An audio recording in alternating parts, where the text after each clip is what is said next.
KBLA Talk 1580. KBLA Talk 1580 is pleased to announce that, like George and Weezy, Well, we're moving on up. earlier this year, we were named a semifinalist for the American Climate Leadership Awards 2025. Wait for it. Wait for it. You ready? KBLA Talk 1580 was recently selected as one of 10 finalists being considered for this prestigious award. Hundreds of organizations, institutions, and even cities were nominated in the selection process. But KBLA Talk 1580 has made it to the finals. You're invited to watch live on Wednesday, April 16th at 10 a.m. Pacific, 1 p.m. Eastern, 12 p.m. Central, as Eco America announces the winner and the runner-up, awarding over $200,000 in prize money. To watch live, just go to ecoamerica.org to register and attend the online ceremony. That's ecoamerica.org. Don't miss the presentation of the American Climate Leadership Awards 2025, Wednesday, April 16th, and wish us luck. Caring about the climate, caring about the community, changing the conversation. We're KBLA Talk 1580, and we've got your black.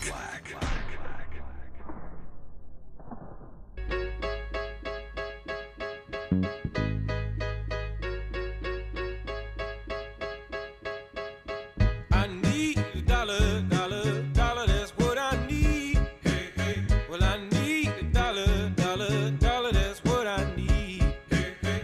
Said I need a dollar, dollar, dollar, that's what I need. And if I share with you my story, would you share your dollar with me? Bad times are coming and I reap what I done sowed. Hey, hey. Well, let me tell you something, all that glitters ain't gold. Hey, hey. It's been a long old troublesome road, and I'm looking for somebody come and help me carry this load. I need a dollar, dollar, dollar, that's what I need. Or several trillion. Well, I It's need time for a dollar, Friedman dollar, Friday. We dollar, do this every that's what Friday I about need. this time. Actually, exactly this time. Because I am determined, we are determined at KBLA to be part of the solution, part of the progress, and certainly to make sure that we know what the heck is going on. And there's always so much going on. I'm glad I took on this project because I thought I knew, but I did not know. So I'm happy to welcome into the space someone who's been covering reparations in a very in-depth way. She is a politics and policy columnist for Bloomberg Opinion. She's a former LA Times columnist and Sacramento Bee editorial board member. Ericka Smith, welcome. Thanks for having me on. Yeah, thanks for coming in. I always like it more when I get to see people in person. And so do our folks on YouTube. Mm-hmm. So you started out covering the California Reparations Task Force since day one, right? Yeah, really, I guess probably almost before day one, because this is, around the time, just to cast back memories to, 2020 and the Bruce's Beach situation, which was not long after Governor Newsom had signed the bill. The Reparations Task Force hadn't technically met yet, was kind of doing some preparation meetings over Zoom because we were still all remote, if people remember. And so there was a lot of excitement around this idea of, righting historical wrongs and kind of what's possible with when Bruce's Beach here in Manhattan Beach, when that plot of oceanfront land was given back to the family that had it taken in the century beforehand. And so it's been really interesting to kind of watch this arc of excitement, and also kind of sad, obviously, to watch it go from anything's possible to, well, I don't know if we can really do that anymore. And that's kind of been the last 5 years of following reparations, at least in California. Yeah.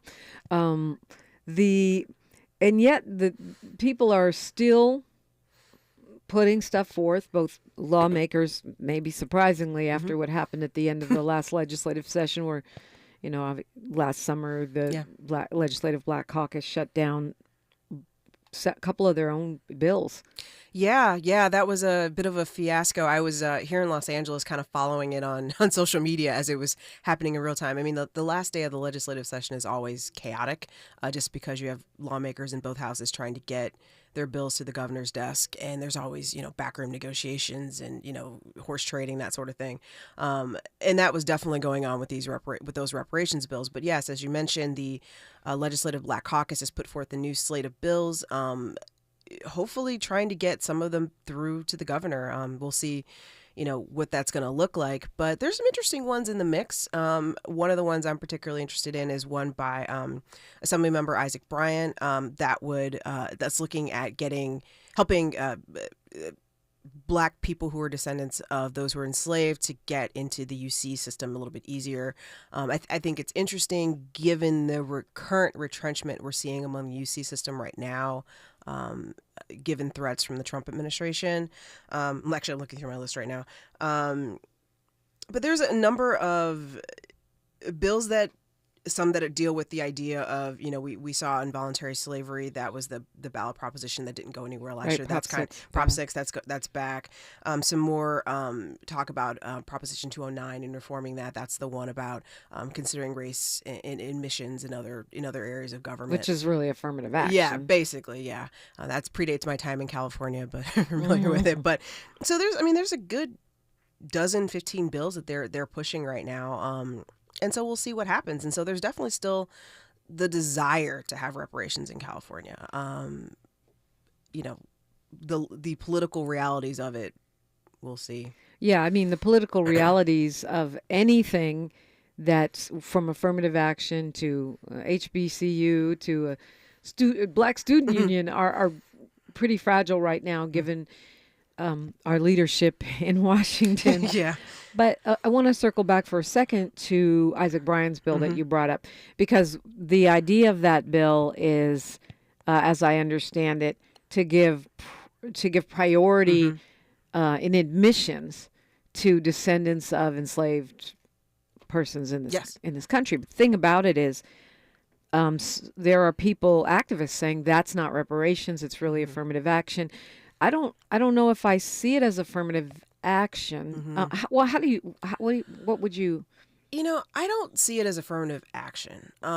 It's not for everybody. It's specifically only for descendants of enslaved persons. I mean, I think I think the reason. Actually, I was having a conversation with the Assemblyman yesterday because I ran into him at an event, but about this. And what's interesting, I think, about the angle or the strategy he's taking with this bill, and it's also reflected, I think, in a number of other bills we see, where, just to back up 1 second, so last year, and even during the conversations during the task force, there was a lot of dispute about whether it should be descendants of slaves that should receive reparations, or should it be Black people writ large, and that conversation kind of continued into the legislature last year, and so legally at this moment, it's a lot easier to defend harm, which is what Assemblymember Shirley Weber, now Secretary of State Shirley Weber, when she proposed the bill, that was her intent.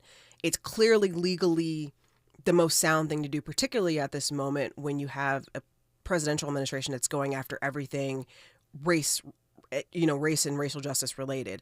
And so this bill that the Assemblyman has put forth goes for a very specific group of people that could prove harm. And so I think that in a very narrow legal path, this probably has the best chance of succeeding, and maybe has the opportunity to pave some new ground, so to speak. Of course it would be sued. Of course it would go. Right.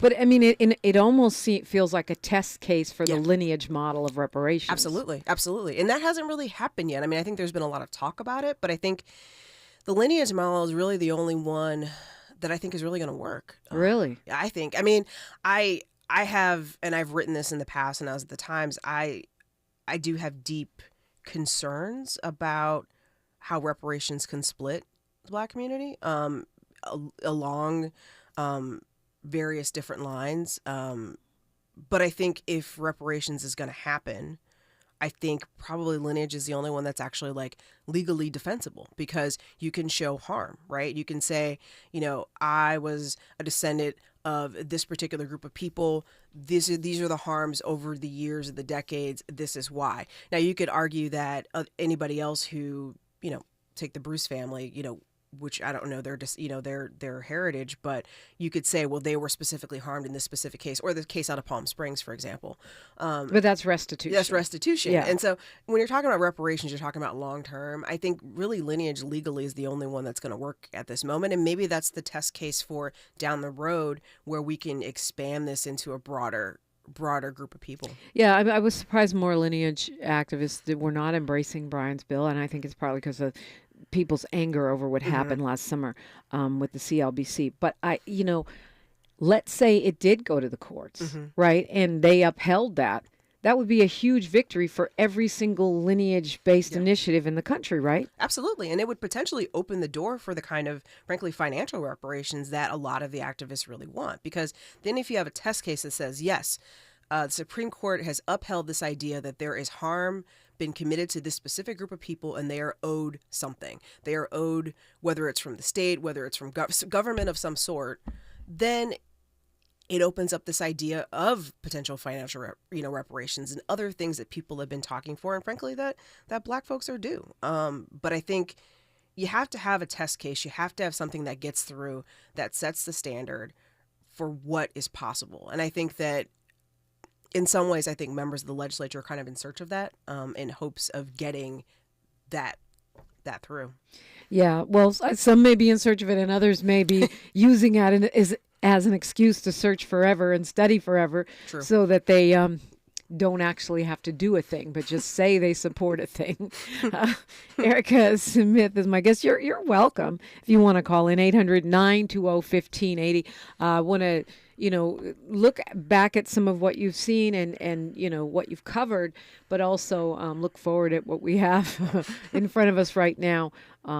Is the state of California even continuing to be a leader in this area, even as we've seen these setbacks? We were so far out there with the creation of the task force under Shirley Weber's bill. A lot to talk about, a lot to understand. It's a Freedman Friday on KBLA Talk 1580. She's reclaiming her time on KBLA Talk 1580. More First Things First with Dominique DiPrima when we come forward. The revolution will not be televised.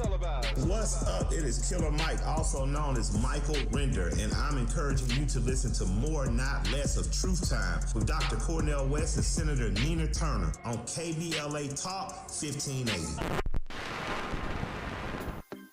On your period, sudden gushes happen without warning. But now, you can say goodbye to stand-up gush fears, thanks to Always Ultra Thins with rapid dry technology. It absorbs gushes 2 times faster than the leading store brand and gives you up to 100% leak-free protection. Hello, clean and comfortable with Always Fear No Gush. Thanks for calling Discover. This is Nia. Hi, Nia. It's Jennifer. Did you know that Discover automatically doubles all the cash back you've earned at the end of your first year? Yeah, I work here. Okay. I was just double checking. Get it? Because Discover automatically doubles all the cash back you've earned at the end of your first year? Oh, you get me, Nia. You could say that I double get you. I guess we've taken it too far. You earn, we match. Discover Cashback Match. See terms at discover.com/creditcard. Stories are power. The Black Land Lost Narrative Archive Project is an effort to collect, preserve, and amplify stories of Black land loss. It will form an invaluable resource for scholars, authors, historians, educators, storytellers, policymakers, and change agents who wrestle with issues of restitution, reparations, racial inequality in home ownership, and the racial wealth gap. Through documenting stories of Black land loss, the archive will help demonstrate the magnitude of what Black families have lost and will continue the national dialogue to encourage paths to restitution, rebuilding, and healing. Support the Black Land Lost Narrative Archive Project by visiting www.blacklandlost.org or by donating at www.blacklandlost.org/donate. Spread the word to inspire awareness, activism, leadership, and change. And join us in making a lasting impact. This is a community call to action from KBLA Talk 1580. We've got your black. The conversation continues right now with Dominique DiPrima on First Things First. Ericka Smith is a journalist. She's a former columnist for the LA Times and currently a politics and policy columnist for Bloomberg Opinion. And I just want to say, before we jump back into the Freedman Friday thing, being a columnist is a big deal. Like, you just don't get to go and be a columnist. There are very few Black women in this space. Yeah, I have to remind myself of that How sometimes. did you even do that? I Oh, mean, you're gosh. just so dope. You walked in and they were like, because of what? I mean, Not quite. But well, I'm originally from the Midwest in Ohio, and I started out as a reporter, as so many columnists do, at least as they should, in my personal opinion, and kind of worked my way up as a columnist in the Midwest, in Indianapolis. I was a columnist in Sacramento, and then when I came to LA in 2018, actually, which seems like forever ago and a short time ago at the same time, I actually started out as an editor, and I basically harassed the management into making me a columnist again for the better part of a year. Good job. And it happened, and so it was a dream of mine. Actually, I've always wanted to move to LA. I'm like that stereotypical Midwesterner. I want to move to California, but yeah, I was definitely that person. And so being a columnist at LA Times was definitely a dream. And I'm really, really grateful for the opportunity that I was able to do that, and grateful for the opportunity to still be here in LA and covering California and covering the West Coast for a broader audience. And it's an honor. It really is. yeah, well, I just wanted to point that out because that's a big deal and you're making it happen. I want to give you those flowers. Well, thank you. Because we got to keep breaking those ceilings with whatever they're made of. Yeah, so right now, well, first let me go back for a second because you were really there before the beginning at the California Task Force. Did you have a sense of the enormity of this historically speaking? You know, it was interesting because honestly, before George Floyd, I think a lot of people were like, reparations, that's a joke. Like, it was one of these things that just people talked about, and it was, never going to happen. And I can't tell you how many conversations I had with, politicians, both locally and, statewide, who were just like, I bring it up and they laugh. And like, I was, skeptical as well. But then, I mean, we all saw what happened in 2020, and it almost was like the right cause met the right moment. And it was like, how can we do this? And the governor, at the time, I think he really thought he was going to run for president. And that was at that moment. And so I think it was a great political thing for him to do, to sign that bill and to create that task force. And so I think it was just something that was happening. I did not think it was going to be the thing that it has become, but I am very happy that it has. And I'm happy that the conversation has gone from something that's, not taken seriously to something that people have to really deal with. I mean, because this is an issue that's not going away, and it's important. Yeah, well, and it's not going away. Mm-hmm. I mean, that's one of the things that I do find inspiring. It's not going away, even with what this is. The most hostile environment for reparations.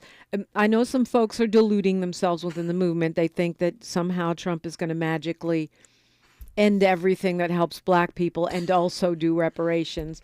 But this is, in my opinion, the most hostile environment we could have had in my lifetime towards reparations on the national scale. And yet it seems that local and state commissions, task forces, studies, and projects are moving forward as if there was no change in Washington. Yeah, I mean, a couple of months ago, not long after the Palm Springs case, I mean, I wrote a column basically saying that, reparations, I think the path forward is, for the time being, is going to be at the local and the state level, because in some ways it's kind of below the radar of what the Trump administration would be looking at in general. But I also think it makes it easier in some ways to make a local case, right, for something, saying, this neighborhood or this part of the state, people here suffered, and people can remember back 40, 50 years about what it was like, versus this kind of like big, 5,000 foot view of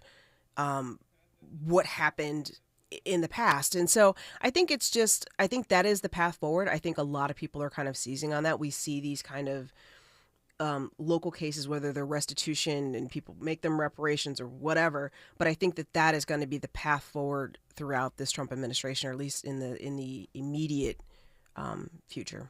And even in some cases, it's both, right? Because to me, the Palm Springs case, you could say it is restitution, but it feels like there's an element of reparations within that case as well. Oh, yeah. I mean, I remember talking to some of the folks who were involved before the case was, before the city. And maybe explain. Yeah. Oh, sorry. Yeah. So this was, Section 14. It was a part of, I guess, Palm Springs, and it was basically burned out, where you had Black and Latino families that were moved, their neighborhoods destroyed, and basically it was kind of like an open secret, kind of like Bruce's Beach in Manhattan Beach, where everybody knew this happened, but nobody really wanted to talk about it. There never wanted to be any sort of restitution for it. Areva Martin, civil rights attorney, obviously connected with KBLA, got involved, forced the city to basically pay up and to also apologize as well. And so there are a number of, mostly Black folks in their, probably 70s, 80s that and their descendants that are now finally getting the recognition they're due after being ignored, being mocked, being,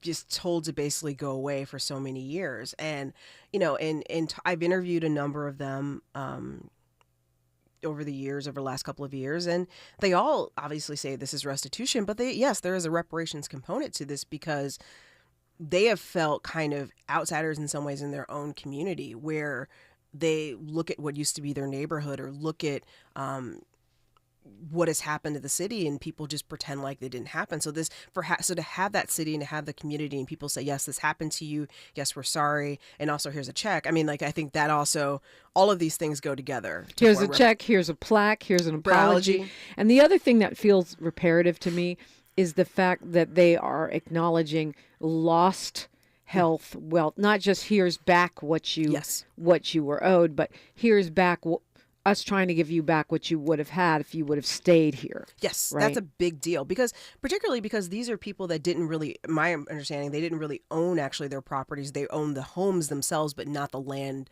underneath it, because that was owned by one of the tribal communities. And so it was a complex case, but this idea of, reparations and what what they lose is not just a financial thing, it's also an emotional thing, a mental thing, an opportunity thing. If I had grown up in Manhattan Beach instead of wherever Watts, would the air have been cleaner? Would I have met different people that got me a different job?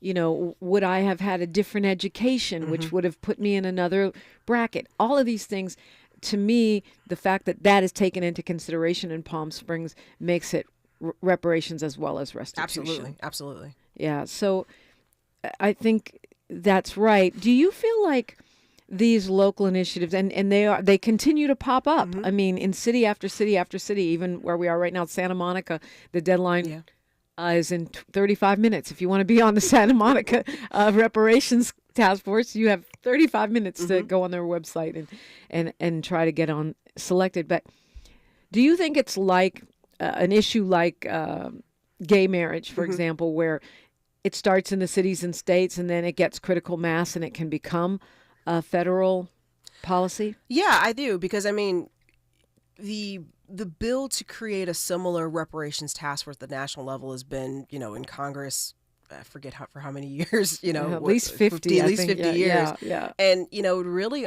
reparations as a concept, at least politically, really only started to gain traction when California did it, frankly. And so that alone, I think, is some level of proof that you need that this is going to start at the grassroots, local, state level and kind of grow up. I mean, of course, California is, the epitome of local, given we are the most populous state. Right.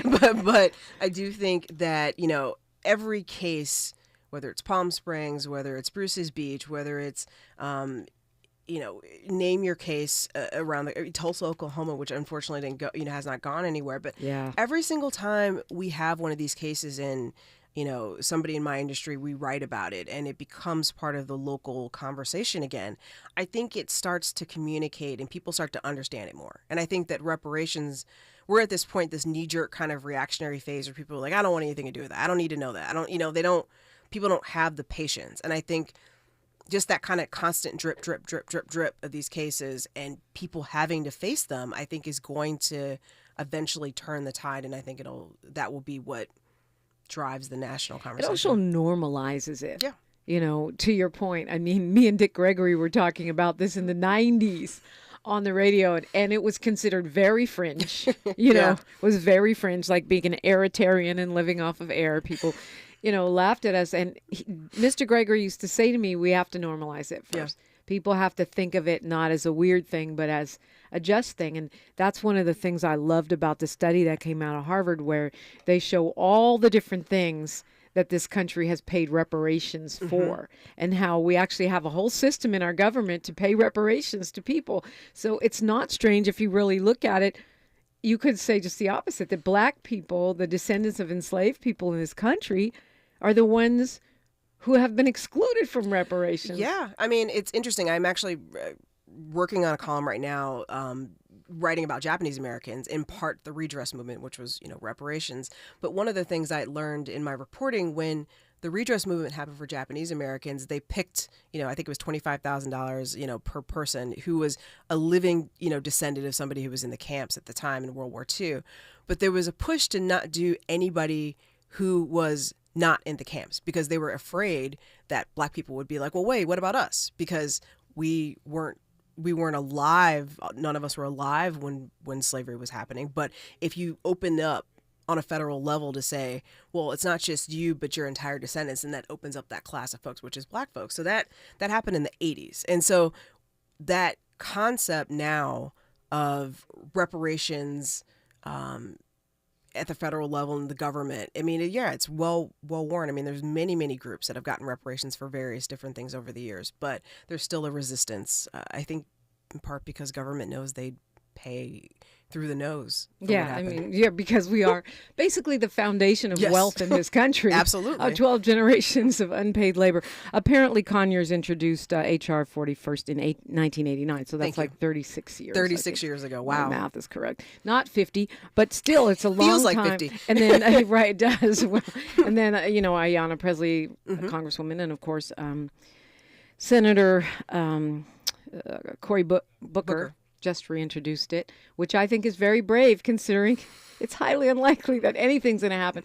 But somebody on Freedman Friday, this segment a couple weeks ago, pointed out that it's the point that we never stop. It's the point that it's always introduced. It's not even the point of whether it's going to pass under this administration. It's the point that, we're still here and we're still making this claim, and we still are owed a debt.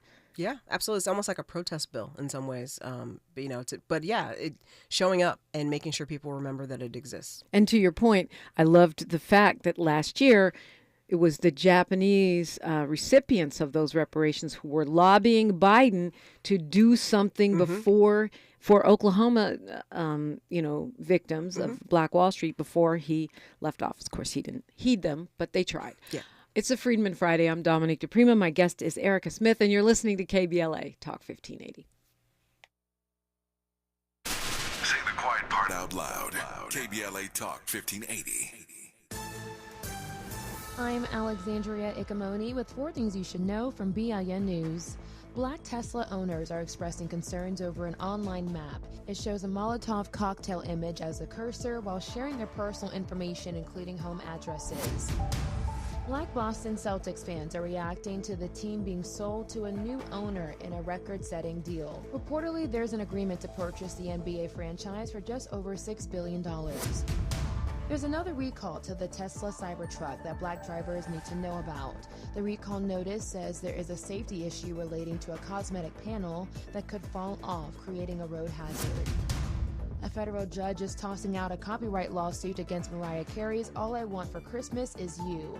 The Louisiana songwriter, who goes by the name Vince Vance, says Carey's song copies elements of a song with the same name that he wrote years before.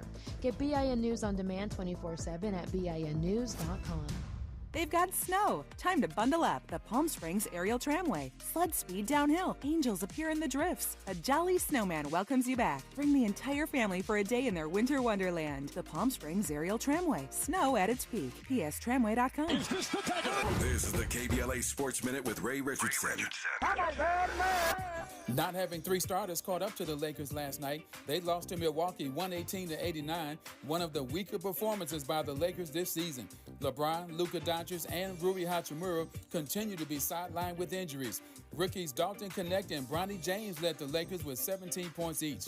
The Clippers play Memphis tonight at the Intuit Dome in Inglewood. The Clippers are going for their 5th straight win. The UCLA men's basketball team beat Utah State 72-47 in the first round of the Midwest Regional in Lexington, Kentucky. The Bruins will play number 2 seed Tennessee on Saturday. The UCLA women's basketball team has a first-round game tonight against Southern University, champs of the SWAC. 7 p.m. tip-off at Pauley Pavilion on ESPN. USC is in action on Saturday. The Trojans play North Carolina Greensboro at noon. ABC will have live coverage. No debates, no speculation, just the info you need. That's your KBLA Sports Minute. I'm Ray Richardson on KBLA Talk 1580.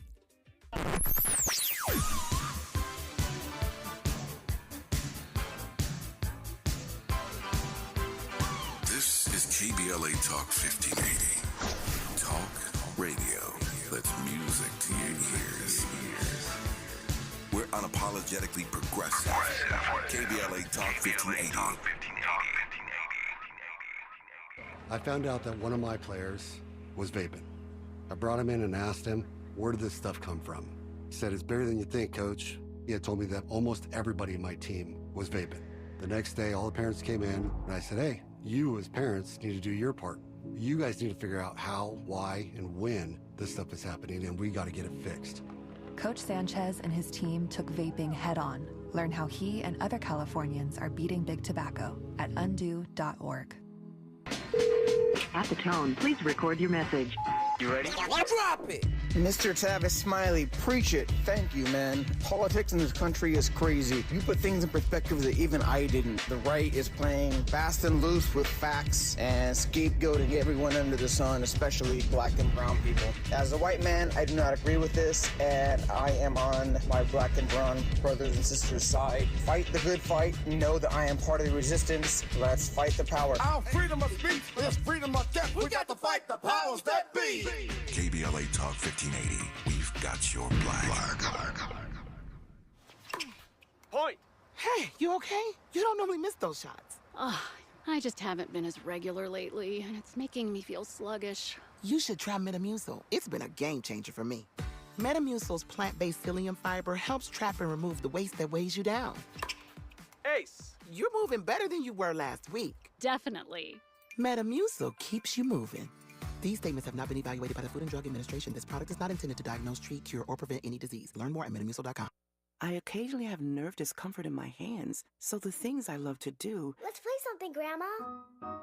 ...became difficult as I got older. If you have occasional stabbing and burning in your hands and feet, try Nervive Nerve Relief. Nervive's clinically studied dose of alpha-lipoic acid reduces occasional nerve discomfort in as little as 7 days with continued daily use. Say yes to healthy nerves with Nervive Nerve Relief. These statements have not been evaluated by the Food and Drug Administration. This product is not intended to diagnose, treat, cure, or prevent any disease. If you're living with dry age-related macular degeneration or dry AMD, you may be at risk for developing geographic atrophy or GA. GA can be unpredictable and progress rapidly, leading to irreversible vision loss. Now there's something you can do to slow it down and get it going slower. Izervay is proven to slow GA progression. Izervay gets GA going slower. Izervay or avacincaptad pagel is a prescription eye injection used to treat GA. Don't take it if you have an infection or active swelling in or around your eye. Izervay can cause eye infection, retinal detachment, or increased risk of wet AMD. Izervay may temporarily increase eye pressure. Your vision may be impaired after an eye injection or exam. Don't delay. Ask your doctor about Izervay today. Izervay gets GA going slower. Visit Izervay.com. That's IZERVAY.com. We're not for everybody, but we're for everybody. You're listening to KBLA Talk 1580. Friday, so we are talking reparations. And Ericka Smith is a columnist with Bloomberg, an opinion columnist. You've covered this. You've covered it on the state level, the local level, to a degree on the national level. Mm-hmm. First of all, why did you? Because as a columnist, you have a lot of say in what you find interesting. Yeah. What drew you to this? Yeah, it's actually kind of cool as a columnist. You kind of more or less get to pick what you want to write about. I think Well, several reasons. I think from a policy perspective, just, for taking my own identity and everything out of it, it's just a really fascinating conversation to have about America, about what America is, what we owe people, and the historical aspect and the arc of it. But I think just being a Black woman, particularly at the time, 2019, 2020, like I think like a lot of other people, I was wrestling, not to say wrestling with my identity, but thinking a lot more about being a Black woman and what does that mean, particularly as a columnist, and what role do I play in society, and what can I help talk about, and what can I inject into the national conversation and dialogue. And having reparations happening literally kind of in my own backyard, and having the access to elected officials who are going to talk to me about it, it seemed like a no-brainer to do. And it was groundbreaking. Like you said, you've been talking about this, in the 80s, and the fact that it was really happening, and there was real political will behind it. It doesn't happen every day. And I was just hoping it would last longer than a news cycle. And so, yeah, and it has, and it will. Has. Well, I mean, I technically started in the 90s because that's when I got on radio. But, okay. But yeah, I mean, the bill started in the 80s. Yeah. And have you had, what have your reactions been like? I know as a columnist, you probably get feedback, particularly with a publication like the LA Times, which has a broad listener readership. It's not a primarily Black publication. Yeah, I mean, it's been interesting. I mean, at the beginning, I think a lot more people were on board with it. A lot of my feedback was really positive, was this is really interesting, we should do this. But as the politics turned, I think that the commentary and the feedback that I got turned as well, which was more like, particularly when reparations became indistinguishable, it had to be money, it had to be cash. I think there was a lot of, we're not going to give you money, all of the bad, horrible racist tropes that I think so many of us know. And that, unfortunately, is where a lot of it has stayed. A lot of the feedback, pretty much anytime I write a column about reparations, it comes back to, people being, this is dismissive and insulting, and basically looking at the most two-dimensional version of what is reparations and not trying to understand the broader issues around it. And that's disappointing. But I still think it's worth having the conversation. Well, and I think the conversation is part of how it changes over time, and how it's not a fringe issue. Now people are worried that they might have to actually pay, and people say, well, I never held slaves, and all of these kinds of arguments, which, as you say, are very two-dimensional, or they perceive it as welfare rather than a debt that is owed. Yeah, if your grandpa took my house and you're still living in it, or you sold the house and made a profit, therefore, right, that doesn't mean you don't owe me because your grandpa took the house and you didn't. Yeah, as a former Senator Bradford often says, you inherit generational wealth, you can inherit generational debt, and I think that is something that a lot of people have a really hard time, if not understanding, at least accepting. What out of all these stories, state, local, cities, national, in watching the reparations movement unfold, what has surprised you or caught you off guard that you've covered? I mean, frankly, just the really fast acceptance of it among people, not just in that you would think people on the left, but middle of the road folks. Like, I mean, I talked to, I still have family and friends in the Midwest, in the very red state Midwest. And, they talk about some of the cases that I've written about, and they understand the fairness and they support it. Bruce's Beach for one, Palm Springs for another. And so talking to people that are outside of, the bubble sometimes that is LA and Southern California, and talking to people who would be the people that we would, quote unquote, have to convince that reparations make sense, to hear them say the things without my prompting has been really surprising to me and encouraging. And I think that, whenever there are cases that people can put a face with a situation, I think that is driven this, I wouldn't say narrative, but that's just driven this conversation, I think, more than people quite realize. I mean, yeah, the policy is where the rubber meets the road and where we want to see these slate of bills make it to the governor's desk and be signed. But, you know, if you can say, well, these people, and look at this person's face, or look at hear this person's story, is going to be affected, that's where people really care. Yeah, the stories. It's always the stories, right? It's always the stories. But the thing about it is, when you think of a Bruce's Beach or Palm Springs, or now there's the Ebony Beach Club in Santa Monica, which is part of the reason you have 18 minutes to apply for the task force this morning,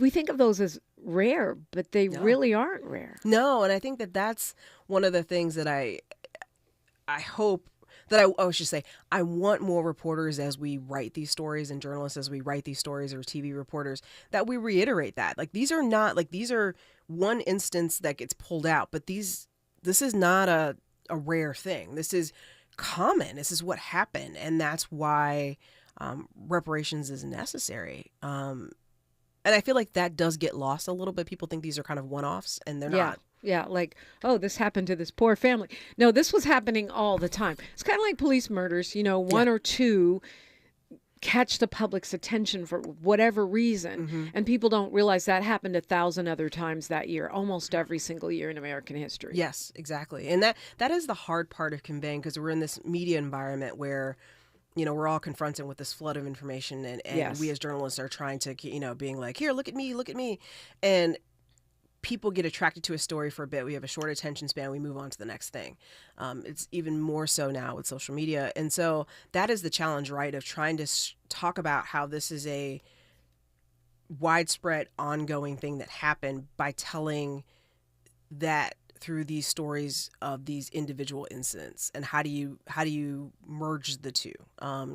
So that's the challenge, but I think it's necessary, and I think people really do need to understand that this is something that's common, or was common. And so, conceivably, with the right research, there could be an avalanche of these kinds of cases. A snowball effect is what I've hoped for. You know, everything from the victims of LA Freeway, eminent domain, to who knows what, you know, towns that were flooded by lakes, and towns that were burned to the ground. What do you make of the fact that the Tulsa victims are still not?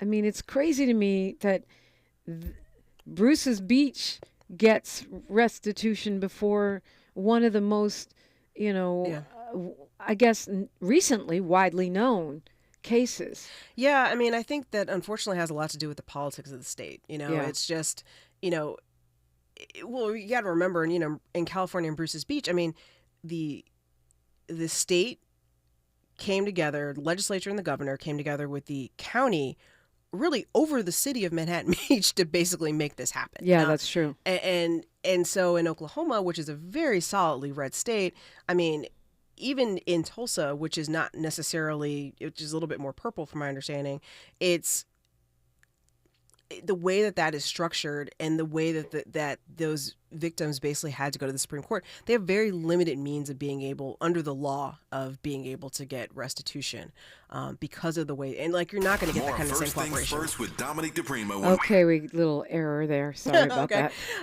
No, they're just not going to get the same kind of cooperation that that they would have gotten in California, or really another or blue state. And I think that is frankly the need for national legislation, right?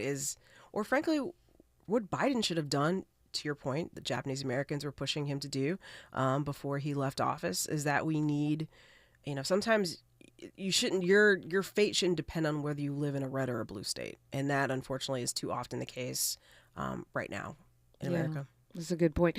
I wish that he would have done H.R. 40 as an executive order. Yeah. You know, ERA, do it all as an executive order. Don't say it's already the law. Do it as an executive order. Make Trump undo it and show his whole behind. That's what I wish. But, you know, that did not happen, and now we are here. Ericka Smith is my guest. We are talking reparations like we always do. It's a Freedman Friday around here, KBLA Talk 1580.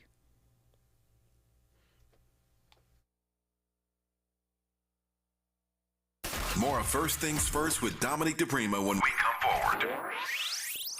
We asked seniors how to prevent Medicare scams. My best advice, if you get a phone call, do not talk to the person. These people are well trained. Don't talk to them. They don't know me. They're just trying to scam me. Don't be fooled. Hang up. Just hang up. Never give out your Medicare number. They're going to get your number to put in a false claim. If I get a call from someone, I don't pick up the phone, and should I pick up the phone and they ask for information, then I hang up. How do you detect Medicare fraud?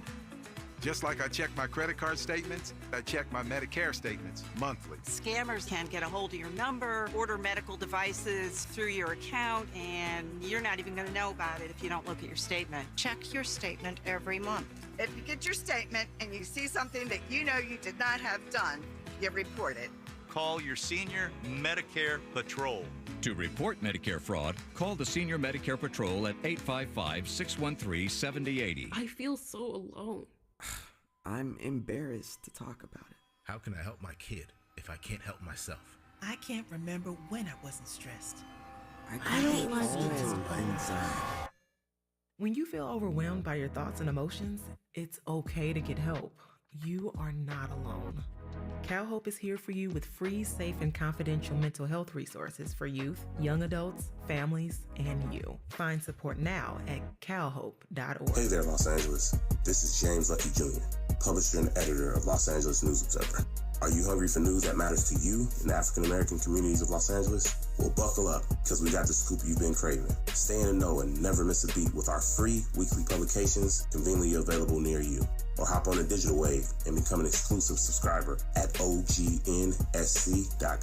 Don't forget to join the party on Instagram and Twitter at OGNSCINC for behind-the-scenes access and sizzling updates. No more FOMO. Let's stay informed, connected, and empowered together. KBLA Talk 1580. We've got a lot to talk about. KBLA Talk 1580 reminds you that we keep us safe. The Live Your Life organization mentors young women, helping them break negative mindsets and see beyond their surroundings. Through career exposure and hands-on training, they're encouraged to think big, stay focused, and make positive choices. Founded by Nikisha, Mama Boo Smith, who transformed her life to become a community leader. Live Your Life is changing lives, but they need your help. They're raising funds to keep their new building open and expand their programs. Your donations will support food, clothes, hygiene products, and holiday giveaways. Visit liveyourlife32.com. That's LIVEYOLIFE32.com to help today. This is a community call to action from KBLA Talk 1580. Time is up. The IRS is in full collection mode for 2024, issuing liens, levies, and garnishments to anyone who has a past tax debt or unfiled tax returns. Don't wait till it's too late. Your paycheck and bank accounts are at risk of being seized. Call now and stop the collection process today. If you're living check to check, no matter how much you're making, you still may qualify for the Fresh Start programs offered by the IRS to reduce or even eliminate your tax debt. It's just a 5-minute call to get your options, and it's free. If you owe back taxes, have years of unfiled tax returns, under audit, have a wage bank levy, or finally just want to sleep better, business or personal, call the experts at Republic Tax Relief while there's still time. A+ rated by the Better Business Bureau, and tough. This veteran-owned company has the fight you need to take on the IRS. Don't go at it alone. The call is free. Call their hotline number now, 800-652-1714. That's 800-652-1714. Find out if you qualify today. Call 800-652-1714 or go to republictaxrelief.com. This is KBLA Talk 1580, where everybody is somebody and nobody is a stranger. You belong here. All right. Time flies when you're on the radio, huh? Ericka Smith is my guest. She is a columnist for Bloomberg Opinion. And great to have you in for a Freedman Friday. You've been covering this for many years and doing a great job. So right now we follow up to the disaster of last summer with the Congressional Legislative Black Caucus abandoning a couple of its own bills and the governor vetoing one. You actually have two dueling bills right now, one by the California Legislative Black Caucus, Weber-Pearson bill, and the other one by a Republican lawmaker, Bill Asaley. The Weber-Pearson bill creates a Freedmen's Bureau, or they call it a reparations agency, I guess, and the Saley bill is supposed to create a freedmen agency. The other one's a bureau. Yeah. So some of the grassroots activists are backing the Republican and bill and going against the California Legislative Black Caucus bill, SB 518. Yeah. What do you make of that? It's, Chris Lodgson from CJAC was on here. He says we need an agency, not a bureau. That's one of his logical reasons for opposing. To me, it seems like people are mad at the CLBC, so they just don't want to cooperate with anything they're doing. What do you make of it? I think a lot of it goes back to the anger of what happened last year, where you had Bill Saley that basically when this last chaotic day of the legislative session, and the governor basically had, put down word that he was going to try to kill a couple of bills, including one, at least one by then Senator Stephen Bradford, that would have created an agency, and the CLB, kind of punted on that. Where you had Saley kind of saying, taking the side of the black, saying that the bill should have been heard, and basically being that, being opportunistic, basically saying that this is something that should, this should happen. And I think that even though he's voted against every funding for black education, Yes. affirmative action, anything that helps black people. Yes, it was very an opportunistic move. And so basically him coming back this year saying, I'm going to put forth a bill that would do what was not heard last year is, again, opportunistic, because it goes against pretty much everything that he has done in his career. I get that there is a sense among activists and among people who I wouldn't say are desperate, but really want reparations, that they will take allies or take help wherever it comes from. But I think that we as a people need to be more self-aware of what that help is and what the strings are potentially attached to that. But right now, this is going to look like a political fight between the caucus and between Bill Saley. Okay, so you've covered a lot of politics. Mm-hmm. This man has never passed a bill, not one, Mm-hmm. in the California legislature. Democrats have a supermajority in California. Mm-hmm. Is there any chance that a Saley's bill could pass, do you think? I mean, I don't think so. I mean, I think as long as there's an alternative bill from the caucus, I think that's going to be given priority. Just in part to your point about him never passing a bill, also the systemic or the way that Democrats once run Sacramento, and the number of people on the caucus that have clout in the legislature. I mean, ideally, I think in a perfect world, just as a constituent, I would love to see the best parts of what our Weber-Pearson's bill with the best parts of what our Saley's bill put together in the best bill that we can get. I mean, that's the perfect lawmaking. Reconciling it like they do in Congress, where you have one in the Senate and one in the House. Exactly. Well, that was my question. What if we pass them both? Then what happens? Oh, I don't think the governor would sign them both. I think it would get to and he definitely wouldn't sign a Saley's. Why would he sign a Republican bill? That's a great point. No, but I think that I guess the one good thing that comes of this is that hopefully we will get a better bill out of this than just one bill being put forth. So. Oh, okay. That's my hope. I like that. Trying to be optimistic. I like that takeaway. Do you see a difference between a bureau and an agency? I think it's just, I don't see that much. I think earlier on when the task force was meeting, there was a question about whether the legislature could just create a new agency or department. I think it's how it's codified, right? Under state law, like you can't just create a new Department of Education or Department of whatever. So there's a bureau and there's an agency, but I think it's a matter of what authority it's given, less so in the name. So I think I'm more interested in what authority it has under the California Constitution. And what budgeting mechanism comes from that. So the name matters less to me than what it can actually do. Okay, I want to go back to kind of where we started for a second, which was talking about this idea of lineage reparations. Mm-hmm. We were referencing Isaac Bryan's bill, but it's not just that. That was, as you mentioned, one of the foundational kind of conversations with the California Task Force. They pretty much settled on a lineage model, although because it's not just cash and it's not just slavery. It's also Jim Crow and the other harms and badges of enslavement, that there will be benefit to people who are not lineage recipients, right? Absolutely. Yeah. And so that's why I called it a compromise. Yeah, right? I do think it's a compromise. Yeah. I mean, I think that, yes, the conflict was definitely there. And I think that it's increasingly being tilted more towards the lineage model. I think that's happening, not necessarily because I think everybody who was on the side of Pan-Africanism and wanted the broader community impact has decided they've changed their mind. I think that they're looking at the legal framework. They're looking at the what's possible. And they're seeing that lineage is basically legally the only way this is really going to work. And for that, Secretary Weber was, prescient in thinking about that. And it was part of the reason that the task force ended up going with a lineage model, is because she kind of put her thumb on the scale and was like, this is what we're going to do. And so, and everybody said, okay. And, your bill, we're doing this. Right. And so, yeah, I think that's what part of it was behind the shift. And yeah, I think that's part of it too. But I also feel like there's somewhat of a shifting consciousness. We see this division, which flames fanned by Tariq Nasheed and people like that who want to demonize Black immigrants and diasporic Africans, which I think is not helpful.